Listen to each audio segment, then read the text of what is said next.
Hi. How are you doing? It's spring and the winds are just rushing through the trees, and I swear the other day I was sitting looking out the window and I was looking, hey Ruby, come on up and say hello. I was like, come on then, you can come up. So I was watching the trees and the wind like sort of was like came through, and all of a sudden like all the leaves were on it, on the trees, like in 5 seconds. Wanna say Ruby? Sister. One of my rules in life is if Ruby comes up for cuddles, I give her cuddles. If I put my knitting down and give her cuddles. So that's the important time. I feel I would hope I would be that way for like kids, you know, like, okay, no matter what I'm doing, like if they come up, like you'll regret not doing it. Just stop everything, even if you're in the middle of something, and just cuddle. And one of the times when Ruby went missing, I had cuddled her the day before, and I was so glad I did, because I never knew if I would see her ever again. But I did see her every day. Oops, she was a little dirty. She hadn't had her grooming yet. The crazy cat lady has a new pattern out. It's called moonkoosa boots.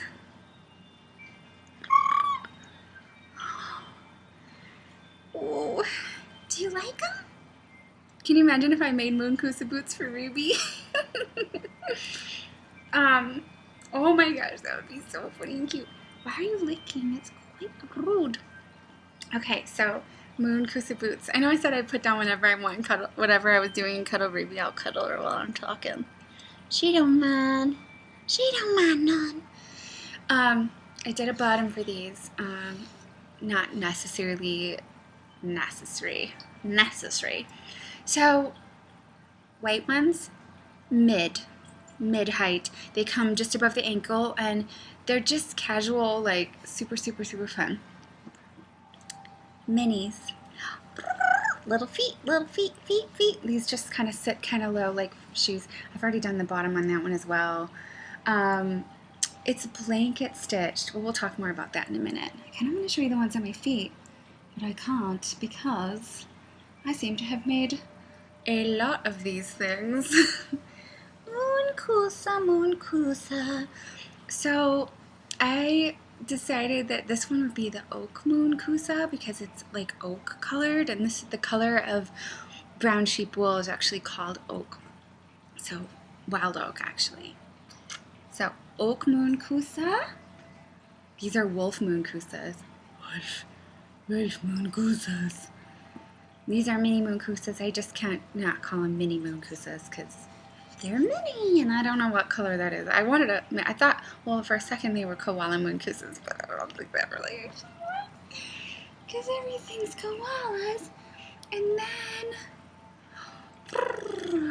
then the ivy moonkoosas. These are a little bit taller. They're short ones. So there's mini, short, mid, and tall. Is that a lot of information? They are so easy. They are probably the easiest pattern maybe that I have, or second easiest. They're knitted flat, and then the toe is knitted. The toe is flipped back and just seamed up. So simple. Pick up stitches in the round and knit the leg as high as you want to go. Cut your fringe and felt them. And I'm going to show you some tips for felting, because I realized the other day when I was chatting with my friend and I was felting these, I think, and I was just felting, and I was like just going like this with them, and she's like, are you felting right now? I'm like, yeah. She's like, really? Because I don't felt like that. Like, she beats them up and really goes completely crazy. Honestly, all you have to do to felt and agitate the wool is move it like this. And it felts. Not kidding. You don't have to, whoa, good job, rubies. You don't have to, like, you really don't have to sweat and hurt your arms and do everything like that. You can really, I mean, you know, maybe it's a bit more like that. We'll get into that later. what else do I want to tell you? There's so much with this pattern I want to talk about. One thing important. This might be obvious to some people, but not to others. When you make this amount of fringe, wait, is this the good one? This is the good one. Ooh, don't even think I didn't make. They're in a basket. When I did this one, the fringe was too long. It was like a prototype. Had to cut it. Didn't have that nice like wispiness, so I had to start from scratch. See why it takes me so long to put patterns out? So anyway, if you're cutting this amount of fringe, use a fringe card.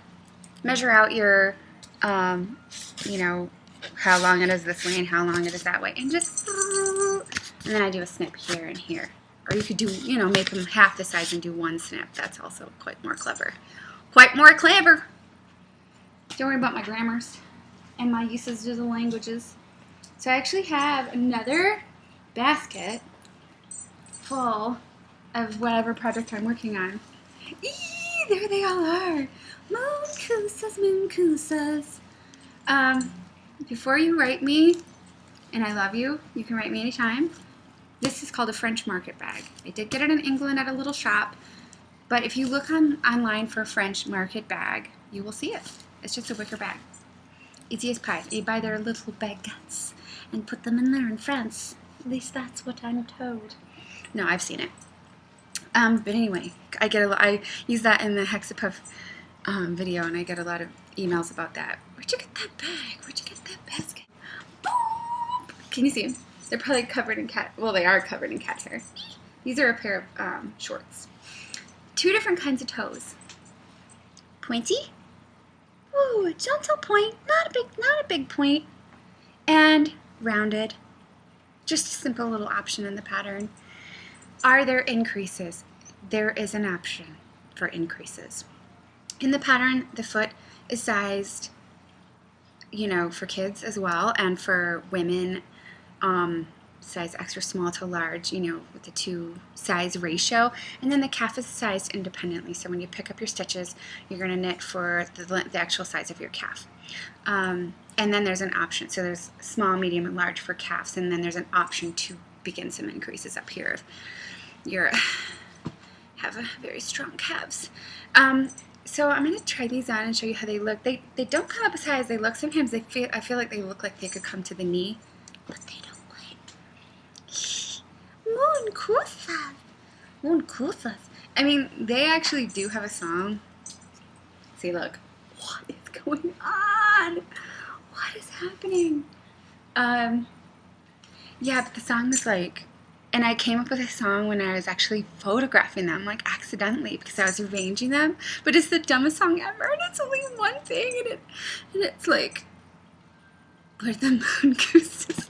I'm not even gonna sing it because I actually don't remember it now. But it was literally just like, we are the moonkoosas. We're the moonkoosas. And I must have been doing photo shoots for several hours. I must have been like kind of saying, we are the moonkoosas. I'm clearly completely insane. I'm fine with that. I don't have to really go out in public too much, so that's good. I know what I was gonna tell you. This. Okay. Oh, I also did tall wolf moonkoosas. Do they stay up? They actually do. Do they stay up? Oh yeah, all the time. What's up? When your leg's in it, they don't actually like slouch down. They have enough kind of strength to sort of stay up. So that's good, because I was wondering when I got the fringe on, are they gonna just crumple and sink? But you can see when they have like a bit of support, they do just stick up, and they've got some nice strength to them. This is the secret. Pearl ridges to attach the fringe on. Shh. Okay, is that a good idea or what? It's not going to be a headache to attach the fringe because there are pearl ridges that free so often. So since I wear these in the house all the time, and I don't know if you've ever worn felted wool slippers. When I first saw that someone was making like something felted to put on their feet, I was like, that looks so painful and itchy and gross. but they're literally like the softest, coziest, yummiest things on your feet, and you don't want to take them off. So I decided to whip stitch a freaking flip-flop bottom.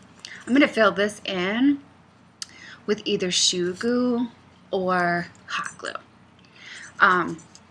Did I say the whole sentence before? I'll start over. I bought a cheap pair of flip-flops from the Dollar General store. Everything's a dollar. Everything's a dollar. Come on in, is every freaking thing's a dollar. These are probably $1.50. No, I'm kidding. Do you remember Queen Amidala? When it first happened, I was calling her Queen Amidala Fitty, and I thought it was really funny, but no one else ever did, and I didn't know if it was because it was like an old joke. But had you ever heard anyone call Queen Amidala? I'm more than that, honey. I'm a dollar fitty. You know, get it? I'm the only one who ever thought that was funny. Maybe I like puns too much. Okay, so cheap old flip-flops, whatever. Just cut dink, donk, donk, and they slip right out, and you have basically what amounts to this. I was kind of lucky enough to find at the dollar store, which I wouldn't put these on my actual feet. Like, who knows what they're made, what kind of like carcinogens they're actually made from. But anyway, on the bottom of this, it shouldn't make a difference. Lucky enough to find the right color. So really easy. This should wear in the house okay. This is the same bottom as the Hopsalot bottom, the little bunny slippers that I made, if you've ever seen those. And my Hopsalots I wore for, well, 1, 2, 3, 2 years or something. A lot. And I mean a lot. And they never got holes in them until like very, very, very recently. So I think there were 2 years of like intense wear. So I'm pretty confident that this would maintain its stability. And also there's extra around the heel so that you should felt the heel a little bit more, because that's going to give it like a little bit more stability, because I always run holes right here. So the first time that ever I saw your face, I can't help it. First time that I whip stitched a flip flop to the bottom of a pair of felted boots, which I did for a fairy festival 2 years ago. The flip flop itself had a little ledge around it, because it wasn't like one of these kind of flip flops. It was like a different one, and it had sort of like a padding. I was able to whip stitch directly into that pattern, into that little bit all the way around. However, when I tried that with these, it ripped right through because these aren't strong enough. So I determined, unfortunately, that I could not use quilting thread doubled like I use for the leather bottoms. I have to use fishing wire. Held single. Don't judge my blanket stitch is not great, but it's not that hard. I mean, I had a few catastrophes while I was doing it, but I think it's gonna work, right? Yeah, I don't know. I just made them a few minutes ago. So my last boots with flip-flop bottoms were great. They got me through festivals. I wear them in the summer because you wouldn't believe like how light and airy they are. Oh, it's the summer in England. So, never mind. Now I'm in Colorado. I dare say it's a lot warmer here, a lot drier, so I don't think I'll be wearing these in the summer, but I probably will be wearing these. Let's talk about the leather bottoms, shall we? And I know what you're thinking. I do. Leather bottoms are a nightmare. What, did you buy those ones that were like kind of plasticky and they don't really fit the thing and stick them on, you know, those like muck-luck ones you can get at craft places? Nothing against those. I guess I used to see those and be like, oh, there's got to be another way, but then how do you get the edge to, how would I do that? And leather must be so hard to sew and cut and everything. Leather is, all that is no. Everything I just said is no. I got like a scrappy little piece of leather. I think I got this, I want to say I got this like at Goodwill. Like, and I'm not saying that every Goodwill has scraps of leather, but or maybe a leather cell at like a Hobby Lobby or, you know, some sort of thing. Anyway, it's just a thin piece of leather like this. It's got kind of a suede back. Suede back, suede back. I'm like John Ralphio. Is it John Ralphio who sings everything? And every time I see him, I'm like, oh, cringe. That is me from Park and Recs. Is that his name? John Ralphio? Yeah, anyway, he's like, no one comes over, like, everything he does, he sings, and it reminds me of me, and obviously, like, I just cringe whenever I see it, because I'm like, I'm such a geek. Okay, so leather is not hard to cut with your average everyday scissors. Like, it's not. It's actually easier than cutting, like, oh, I don't know, I'm making things up, but it's not any harder than cutting denim. Actually, it's like really kind of smooth and soft. It wants to, you know, be cut. And then the next thing oh God, start from scratch. The insanity ensues. The problems. The craziosity. How do I lose? Oh, here. I've lost it. Hold on. I found it. Trace your foot on a shoebox. Just do it. Sorry, that was so weird. I didn't plan that. I swear to God. That would be really embarrassing if I did. Trace your foot on a shoebox or a piece of cardboard or whatever you can find. Obviously, this is going to be your right foot. That's going to be your left foot. What? I bet you didn't think of that yet. You might have thought of it when you started doing it, but, you know, maybe you didn't think of it yet. So, you take your cutout, you trace it on your nice little piece of leather. I've got some sitting here right now. It's not as scary as it seems. It's not really a palaver. You just trace it. You'll be able to cut it with a simple pair of these. You'll have your little da-da-da-da-da-da. That's all you need. They hold up amazingly. So this isn't really necessary, but I have like a really sharp needle, and you can get this at any craft store, any sewing store, and I tend to go around and poke little holes just about that far apart. Boop, boop, boop, boop. And I don't push it all the way through by any means. I just go boop. It takes about this amount of effort. Boop. You don't have to make that sound. Boop. And you might want to put a piece of leather here so that you... Very useful stuff. Then get them on here and begin your blanket stitch. Blanket stitch. It's fun, it's easy, it's not tough. I mean, it's kind of like wonky to get it in the right place, but honestly, I fudge all the way. I just kind of am like, mush it over. Oh, it's getting too far, bring it back. Oh gosh, oh, it needs to be more over here, bring it back. Over there, uh-oh, I need to pull, you know, pull. And whatever's going on in here is going to be very, very forgiving of what's going on out here and vice versa. So it looks like it's on there like to complete perfection, if I may say so, but I promise you it's not. It's scudgy, it's wrinkly, it's just already coming to terms with what I've done to it, so it's fine. So that's it. You can easily get a needle through this stuff. It's not hard to sew at all. First time I did this, I think I stepped in some glue and then stepped on it, you know, and kind of arranged it so it was kind of sticky so I didn't have to mess with it. But then I realized that wasn't really necessary either. So that is moonkoosa's video.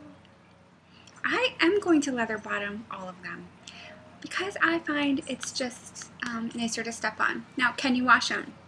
Answer is yes. I put them in the washer, you know, let it fill up with cold water, let them go in there, mush around with the soak, and then put on the spin cycle. They don't felt more, and if you put them somewhere either in the sun or over a fan or, you know, on your heater, however you dry a pair of tennis shoes if it got wet, they're fine. You can actually get that wet. You ready? Felting, the part we're all excited about and a little scared, but it's not scary. I'm going to show you, so it's going to be okay. I know people get really scared when they start talking about felting. They're like, I hate felting, I'm terrible at it. You can't be. It doesn't take a lot of brawn or brains. It takes tenacity. That's it. Just tenacity. If you're patient, you can do it. That's it. So, felting. And it's technically called fulling. If you turn a knitted piece of, knitted item into felt through hot water and agitation, it's technically called fulling. The language has sort of changed. People do use the term felting quite often, at least most people seem to. So please forgive me for perpetuating inaccurate vernacular.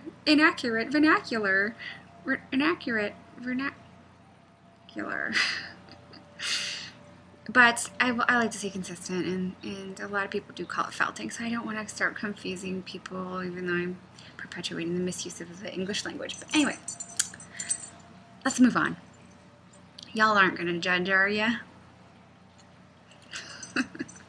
You're like, yes, we are. It's like when that, no offense, it's like when, the first Harry Potter audiobook, the guy's called Voldemort with no T, and he doesn't pronounce the T. And every time I hear it, I'm like, he must not be named. He's not Voldemort. It's Voldemort. But I love him. He's completely forgiven because I love listening to that audiobook. It's amazing. He also says Hermione or something, which is how I read it when I first read the books before the movies were out, and I didn't know it was Hermione. I didn't even know that was a popular name. It turns out it is. I digress. Right, so felting, I'm going to say felting. When you finish your moonkoosa boots, take it and put it in a very tightly zippered pillowcase. You do not want those extra fibers, and trust me, you will have them in spades. I put mine outside, and little birdies made their nest with it. There's a little finch right on the inside of our door, and she made her nest, of all places, in our Christmas wreath.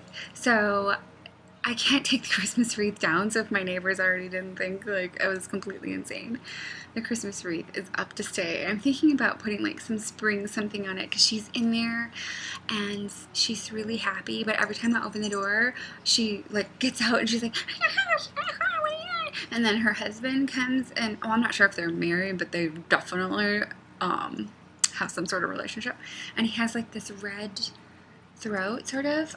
He's a finch. They're finches. Finches. Finch? The plural of finch? Alright, this is way too tangential.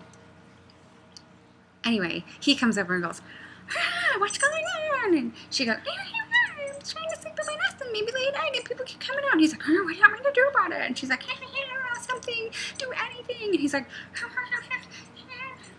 what to do, and then by that time I'm like, I'm really sorry, you guys, and I come inside. So I don't want people to come over because I'm so worried about those little birds.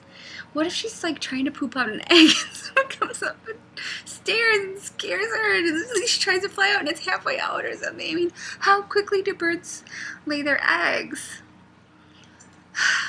It's very stressful. And you know what else? Furthermore, you want to see something even worse? Christmas pine with pine cones. Why? Because of, ready for it, that one tries to jump up there and scratches up the hand-painted cabinet to get up there and hide. So I've had to leave my Christmas decorations up on there. So it's just a whole house of crazy over here. On the subject, zipper pillowcase, important if you care about your washer and the rest of the people you live with, because no one likes a felter. No one likes to live with a felter, except the birds. Hot wash, super hot wash, not much water, throw in a few towels, put it on, let it fill with water, let it agitate for 5 or 6 minutes, no more. Do yourself a favor and your fringe a favor and get it out of there. You gotta get it out of there. You're not poaching it, you're sedating it. Boop.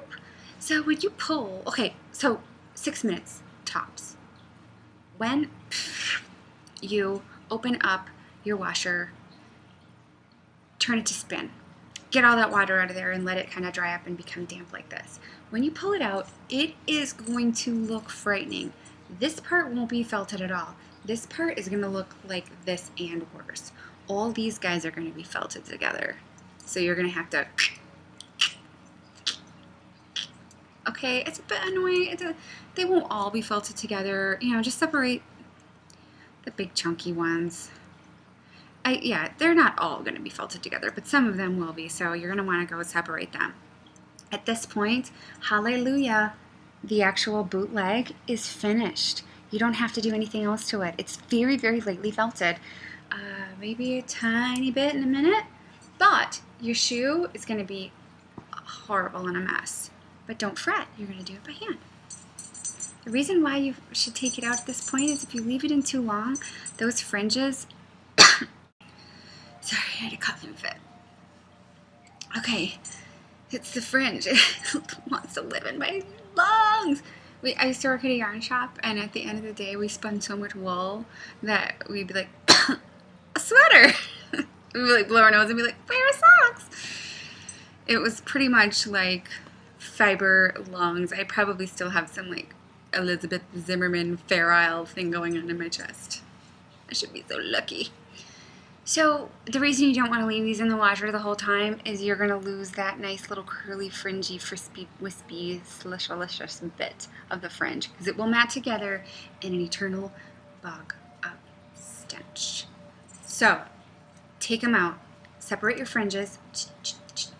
Here's a mini one I'm working on. Not mini, but mini small, if you know what I mean. And pull these down like that. Just kind of start getting them ready. But your foot is going to need a lot of felting still. And you're going to look at it and go, I'll never be able to get that felted. It looks terrible, but you will. Put it in hot water and a bit of soap and just begin your process. And it's literally no more than this. You don't have to, you don't have to do that. You literally don't have to break a sweat. You can just very gently agitate it like that. It's tenacity, indefatigable motion. It's not brawn. The other fun one to do is the making cookies one. You know how your kitties make cookies, like, but get a little bit more violent. Deep, deep, deep. Oh, there's fuzzies. They're going everywhere. Deep, deep, deep, deep, deep, and just kind of,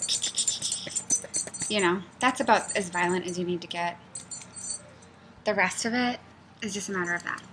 If it starts to get cold and dry like this is, just get it in hot water again and add some more soap.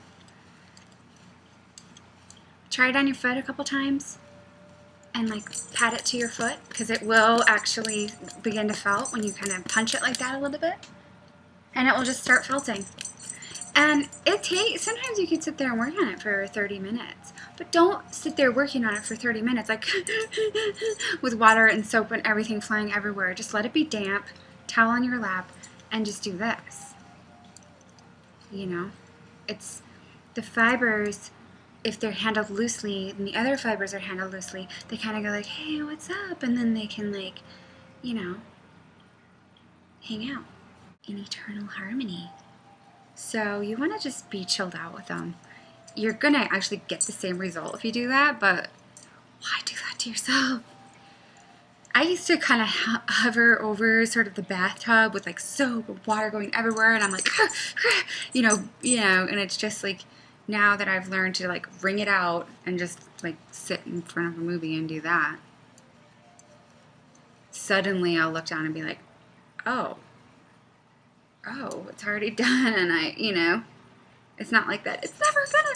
I will promise you, though, I felt 14 of these things, 15, and every single one there was a moment where I was like, this isn't gonna work. This is terrible. This is never gonna. How is this ever gonna feel? Never. There's always that complete panic. I don't want to be this anymore. I'm gonna go be a doctor. Because that's the kind of emotional instability you want for your medical professional. Just kidding. I would never want to be a doctor. Actually, we watch Jeopardy every day because it's kind of our thing. We bet it's the biggest I actually am 80 years old. thing. But, oh my gosh, I lost my train of thought. I would be terrible on Jeopardy. What was I talking about? I remember.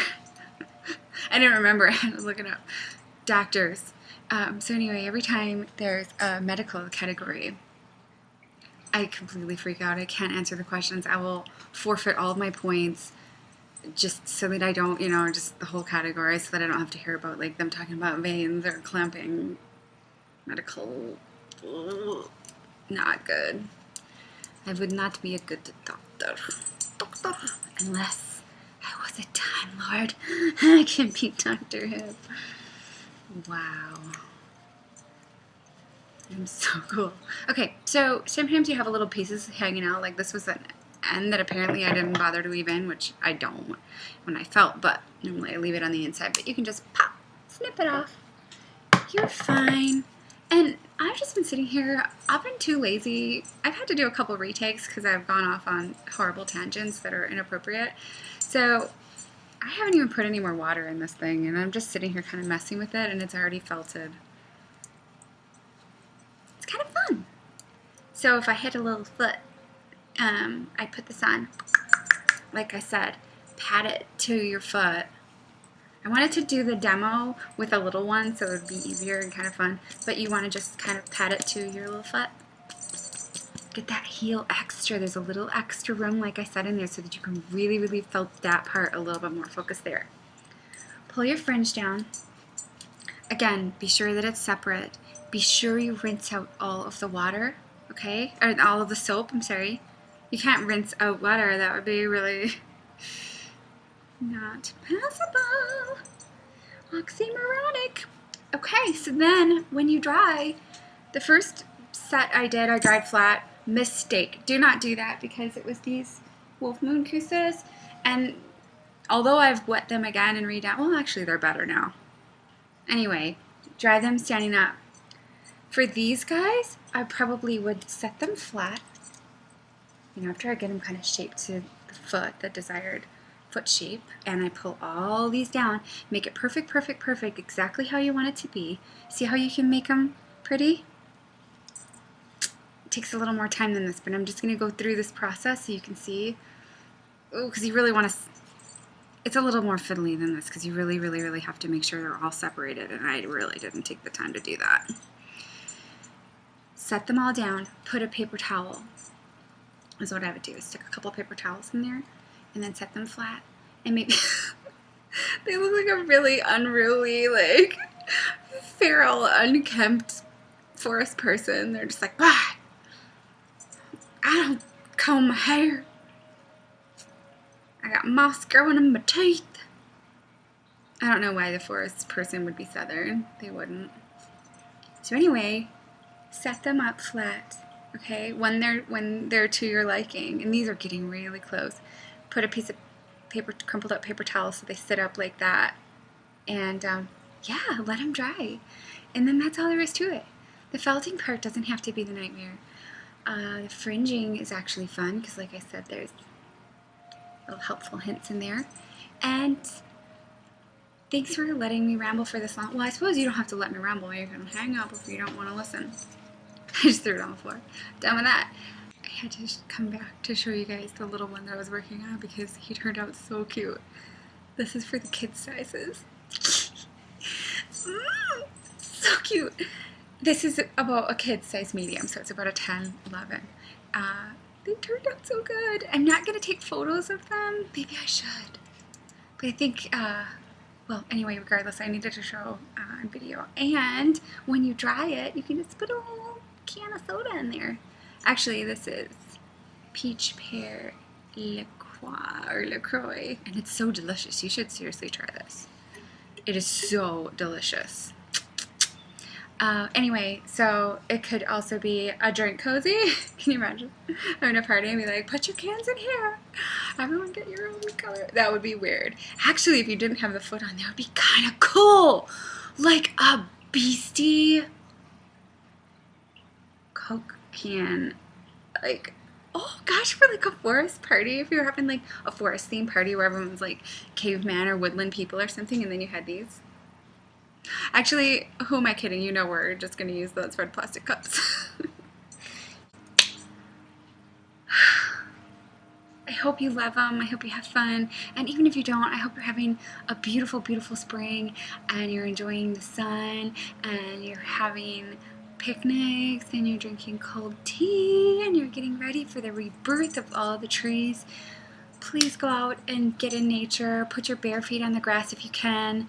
Most of you probably already do that tons, but if you don't, do yourself a favor because it will reset your system to get your feet on the ground. It's incredibly grounding, and it's so important during this time when we as humans are just trying to, carry more light, I think. I don't think it's just me. I think it's going around because I'm seeing it. So get your feet on the ground. And get your feet in a pair of moonkoosas. Because you'll be grounding into the sheep, to the heart of the sheep. P.S. I used brown sheep, Lamb's Pride Bulky for this. So, lots of love from me to you.